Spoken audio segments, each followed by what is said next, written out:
You really want me on the team. What's your approach to recruiting? You want first place, come play with me. You want second place, go somewhere else. Like, I would watch Magic play. I'd watch Michael play.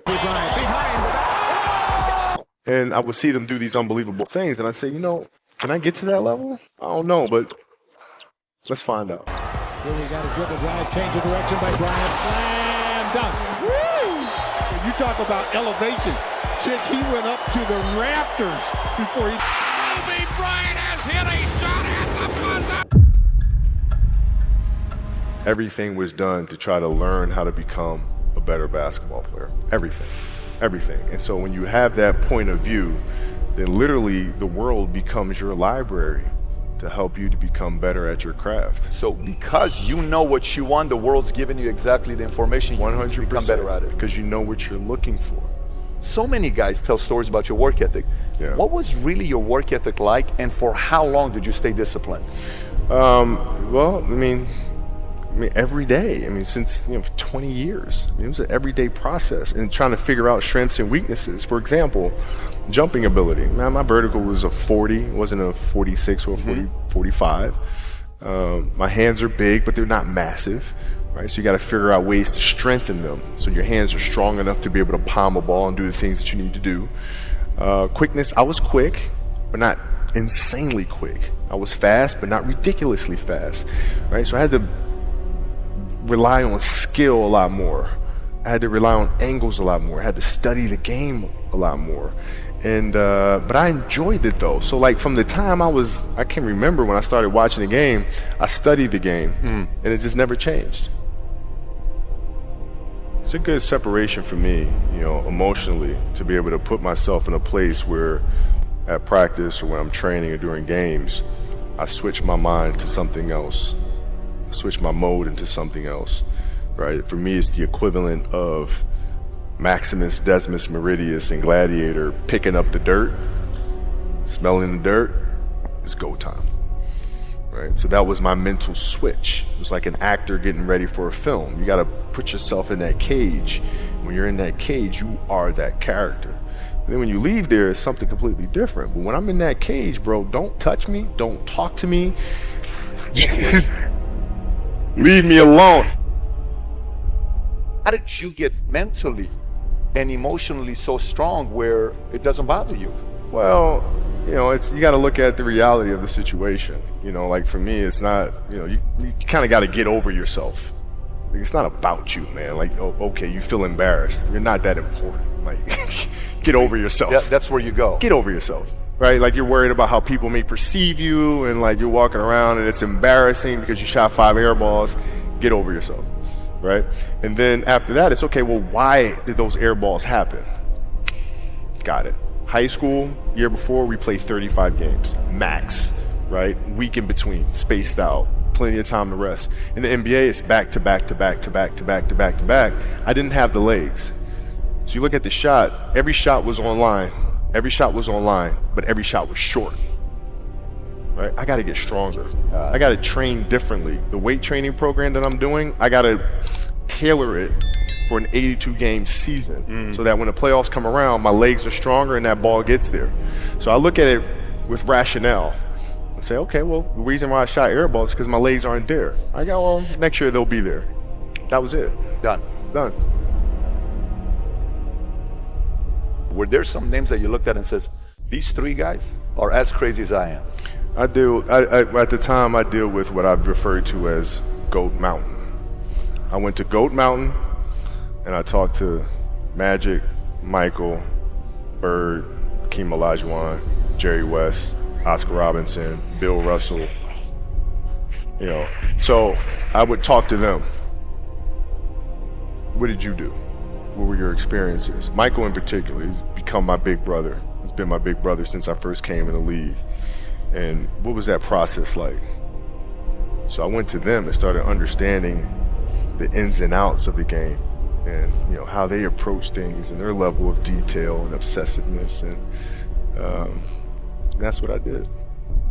The players that had that passion but weren't willing to commit their entire lives to doing that, right? It's a choice, right? You have other things. You have family, you have all these other things that you have to do.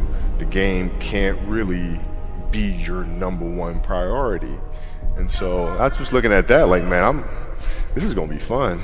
If I'm buddies with you from high school, if I'm a cousin of yours, what happened to our relationship? How did that gravitate when you went into the league and you're determined to become the greatest, or you're determined to become one of the greatest? What happens to our relationship? Oh, it suffers. It does suffer. Oh, yeah. Okay. Yeah. And you understood that. You were okay with that. Well, yeah. And the people that love you, like friends and family, like they know that about you. Got it. So they let you be you. And when you reconvene, you pick back up where you left off. Mm-hmm. But make no mistake about it, everything in between is lost, right? So those long-term relationships, the commitment of time of, taking vacation. Like I see a lot of players take vacations with other players that are close friends. And they'll just take vacations just to take vacations, or just hang out just to hang out. Like I never did that. But why not though? Why didn't you do that? Well, because when I retire, I didn't want to have to say, I wish I would have done more. I don't want that. I don't want that. You got a lot of people paying their hard-earned money to come watch you perform. It's your job to be in shape. It's your job to be strong enough to perform at that level every single night. And as a competitor, I'm not ducking shit. Like, it's not, oh my God, my back hurts, I'm sore, we got to play Vince Carter and Toronto Raptors tonight. We actually had this happen. We had a game against Toronto in 2000, and Vince was tearing the league up. My back was jacked. But like the perception of that, like, what?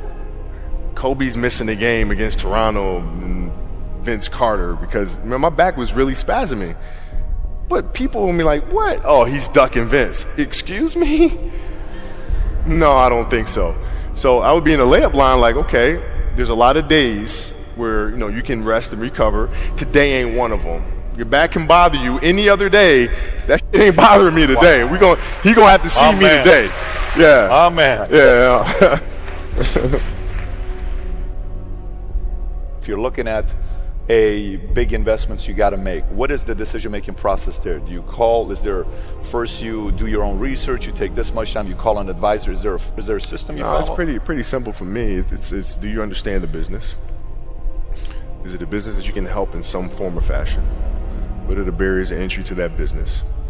And then the entrepreneurs themselves, the company itself, right? Do they have a culture that you believe is sustainable? Are these leaders people that you believe in? Are they people that are obsessives? And in turn, have they created a culture of obsessiveness? So I tend to look at those 4 factors, and that's it. That's big right there, by the way. I don't know if you guys caught that right there. That's pretty massive right there. Same determination. What's your current work schedule look like today? It's different because I personally am not writing every word of the novels. I am not animating the films. What I have to do now is make sure that the people that we bring in, these obsessives that we bring in, are challenging themselves to do the best job that they think they can do. That's what I'm there for, is for them to constantly look in the mirror and self-assess and challenge themselves. If we have a project and you're saying, okay, I can do that, that's not the project we want. The projects that say, I don't know if I can animate that. I don't know how to write that story. I don't know how to do that. Those are the things we want, because through that curiosity, you'll reach a level that you didn't think was possible. And so running the studio, that's what I'm doing.